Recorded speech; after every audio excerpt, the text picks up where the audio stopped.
খেজুর গাছের যে ফল, এই ফল সারা বছর খাওয়ার উপযোগী।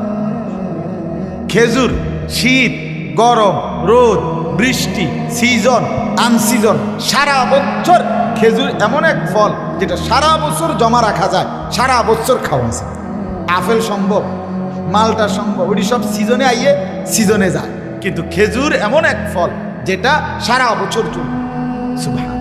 খেজুর গাছ এমন এক গাছ, রাসূলুল্লাহ সাল্লাল্লাহু আলাইহি ওয়াসাল্লাম বলছেন, যেই গাছের নিচ থেকে উপর পর্যন্ত কোনো কিছু বিফলে যায় না, কোনো না কোনো কাজে।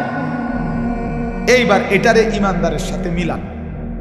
এক নাম্বার, ইমানদারের ইমান কালেমা, এটার শেকড় অনেক গভীর, কলিজার ভিতরে, এটা অল্প ধাক্কা দিলে নড়ে না।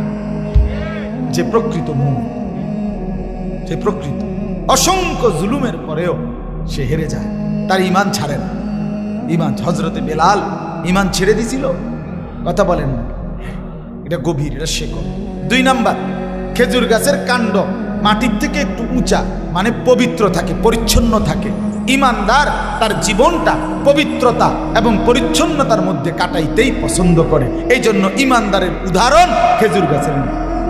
এই জন্য যুবক ভাই, আবারও বলছি, তোমরা যারা নাপাক থাকো, এই মোবাইলে উলঙ্গ ছবি দেখতে দেখতে তোমাদের অসংখ্য যুবকের শরীর নাপাক হয়ে যায়।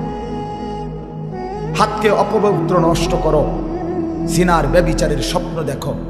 তোমরা যারা পেশাব করে পানি নাও না, তোমাদের শরীর নাপাক।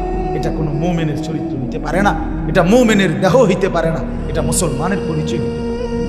এটা অপবিত্র, নষ্ট, এটা নোংরা, এটা ফালতু, এটা দুর্গন্ধ, একটা আবর্জনা, এটা একটা ডাস্টবিন ছাড়া আর